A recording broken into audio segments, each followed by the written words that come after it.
पटना में इस बार कृष्ण जन्मोत्सव को खास अंदाज में मनाने की तैयारी है। खास तौर पर जेन जी को ध्यान में रखते हुए मिलर मैदान में भव्य आयोजन किया जा रहा है। महावीर मंदिर न्यास समिति के सचिव सायन कुणाल की टीम कार्यक्रम की तैयारी में जुटी है। 3 दिनों तक चलने वाले इस आयोजन में 8 टीमें हिस्सा लेंगी और विजेता टीम को 2.5 लाख रुपए का पुरस्कार दिया जाएगा। इसके अलावा युवाओं के लिए कई तरह की प्रतियोगिताएं भी आयोजित की जाएंगी। 2 से 4 अगस्त तक होने वाले कार्यक्रम में भजन क्लबिंग होगी, जहां युवा भक्ति के रंग में झूमते नजर आएंगे। जन्मोत्सव की तैयारी राजधानी पटना में शुरू कर दी गई है और इस बार मिलर स्कूल में एक भव्य कृष्ण जन्मोत्सव के मद्देनजर जो तैयारी है वो की जा रही है। महावीर मंदिर न्यास समिति के सचिव सायन कुणाल हमारे साथ हैं।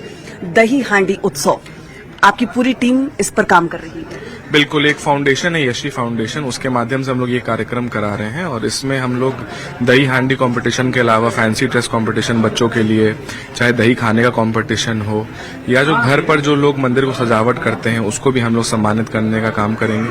और भजन संध्या और उसमें भजन क्लबिंग जो आजकल युवाओं में बहुत प्रचलित है उसको भी कराने का काम कर रहे हैं हम लोग। तो एक बस यही है कि युवा वर्ग जो है वापस अपने सांस्कृतिक धरोहरों से जुड़े और जो एक कल्चरल अटैचमेंट है वो उन लोगों में बढ़े, यही कारण हम लोग। आपने कहा कि जेनजी के लिए महत्वपूर्ण होगा क्योंकि जेनजी भटके ना, भक्ति के मार्ग पे चले, उनके लिए भजन क्लबिंग की भी जो रौनक इसमें देखने को मिलेगी। मुझे नहीं लगता है कि कुछ भटक रहे हैं जेनजी, लेकिन हाँ ये है कि कुछ लोग जो अपने धर्म से दूर हो रहे हैं उनको वापस लाने का प्रयास है। बस एक प्रयास मात्र है और बाकी यहाँ की जनता पर डिपेंड करता है कि हम लोग कितने सक्सेसफुल होते हैं। हम लोग अपना प्रयास कर रहे हैं। कितनी टीम होगी, कितने लोग इसमें पार्टिसिपेट करेंगे? 8 टीम होंगी टोटल और हर टीम में 21 मेंबर्स होंगे और जो जितना जल्दी दही हांडी का ही प्रोसेस है कि जो जितना जल्दी दही हांडी को फोड़ेगा उसको इनाम दिया जाएगा। इनाम में क्या मिलेगा? 2.5 लाख रुपए का इनाम रखा गया जो विनर होगा। बिल्कुल, तो देखिए 2 से 4 सितंबर के लिए तैयार हो जाए। 2.5 लाख जीतने का मौका भी है, यानी 8 टीम इस जो उत्सव है यानी दही हांडी उत्सव उसमें पार्टिसिपेट करेंगे और 2.5 लाख विनर को मिलेगा। कई अलग अलग प्रतियोगिताएं हो रही है, यानी मिलर स्कूल में इस बार कृष्ण जन्मोत्सव की पूरी तैयारी की जा रही है। कैमरामैन सुबोध के साथ विनीता मिश्रा, न्यूज 18 पटना। और इसी बीच आपको धनबाद से बड़ी खबर बताते हैं, जहां सीआईएसएफ अधिकारी सुजीत कुमार के घर रांची सीबीआई की टीम ने दबिश दी। पुराना बाजार स्थित गांधीनगर में सीबीआई टीम की छापेमारी की गई। घर में घुसने के लिए सीबीआई टीम को 1 घंटे की मशक्कत करनी पड़ी। सुजीत कुमार के घर से 10 लाख रुपए कैश और 30 लाख की ज्वेलरी मिलने की सूचना है। नोटों की गिनती के लिए मशीनें मंगवाई गई हैं। सीबीआई की टीम ने senior account officer Santosh Kumar Mahato, सहायक अकाउंट ऑफिसर सुनील कुमार और सहायक अकाउंट ऑफिसर सुजीत कुमार को 48,000 रिश्वत लेते दबोचा था। प्रयागराज स्थित सीआईएसएफ की एनटीपीसी यूनिट में तैनात हेड कांस्टेबल रविकांत त्रिपाठी ने अधिकारियों के खिलाफ रिश्वत मांगने की शिकायत सीबीआई से की थी। इसमें बिल जारी करने के एवज में घूस मांगने का आरोप लगाया गया था। झारखंड पुलिस एसोसिएशन की ओर से 5 दिन में डुमरी विधायक जयराम महतो की गिरफ्तारी का अल्टीमेटम दिया गया है, लेकिन इस अल्टीमेटम के बाद भी विधायक जयराम महतो के तेवर नरम पड़ते नहीं दिख रहे हैं। विधायक ने एक बार फिर से ऐलान किया है कि वे किसी भी धमकी से डरते नहीं हैं और आगे भी पुलिस की कार्यशैली का विरोध करते रहेंगे। जयराम महतो ने विधानसभा में मुद्दा उठाने का ऐलान कर दिया है। अब बीजेपी उनका समर्थन कर रही है तो सत्ता पक्ष की ओर से संयम बरतने की सलाह दी जा रही है। ये रिपोर्ट देखिए।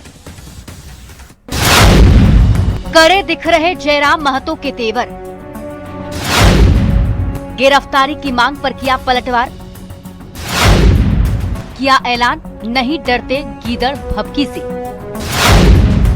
कार्यपालिका को हद में रहने की नसीहत, विधानसभा में मुद्दा उठाने का ऐलान, कब थमेगा बयान, बवाल और घमासान। पहले धनबाद के बरवा अड्डा थाना प्रभारी से फोन पर हॉट टॉक, फिर पुलिस एसोसिएशन से पंगा और अब गिरफ्तारी की मांग पर पलटवार। डुमरी से जेल कैंप विधायक जयराम महतो अलग ही तेवर में दिख रहे हैं।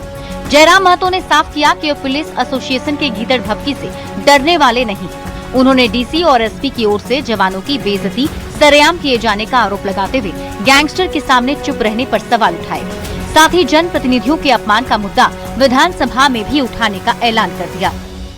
जी नहीं, अपने उनके माफी को, अल्टीमेटम को जेब में रखे। उनके अल्टीमेटम गिदर भभकी से वे लोग डरेंगे जिनको विधायकी से प्रेम है। हम उस भूमि से आए हैं जिस भूमि ने क्रांति को जन्म दिया है, जिस भूमि की गोद में क्रांति पली बढ़ी है, इसलिए अपना गिदर भड़पी अपनी जेब में रखे। तो इनको मालूम है कि जयराम महतो जिस पृष्ठभूमि से आता है, पृष्ठभूमि से उनका कोई समर्थन में IAS IPS है नहीं। वही तो बोले, दम है तो प्रिंस खान जब धमका दिया था इन लोग को प्रेस कॉन्फ्रेंस करना चाहिए था। चू नहीं रहेगा और आगे भी धमका के लोग चू नहीं रहेगा। जयराम महतो के बयान के बाद मचे बवाल के बीच झारखंड की सियासत भी दो धुरों में बटी नजर आ रही है। बीजेपी जहां पुलिस एसोसिएशन की ओर से 5 दिन में गिरफ्तारी के अल्टीमेटम का विरोध करते हुए जयराम महतो के साथ खड़ी नजर आ रही है, तो जेएमएम और कांग्रेस ने भाषाई मर्यादा कायम रखने की अपील करते हुए बीजेपी के समर्थन पर निशाना साधा। क्या झारखंड में हेमंत सरकार में इसी तरीके की पुलिसिंग होती है? 5 दिन में बिना जांच के किसी की गिरफ्तारी? तो जयराम महतो के साथ जो एक माननीय विधायक है, जब ऐसा हो सकता है, ऐसा क्या किया जा सकता है, तो एक आम आदिवासी मूलवासी का क्या हश्र होता होगा, ये सोचना चाहिए। और भाजपा ये तय कर ले कि क्या ये जो कृत्य है वो जस्टिफाइड है। मैं तो बोलूँगा कि थोड़ा धैर्य से काम लें।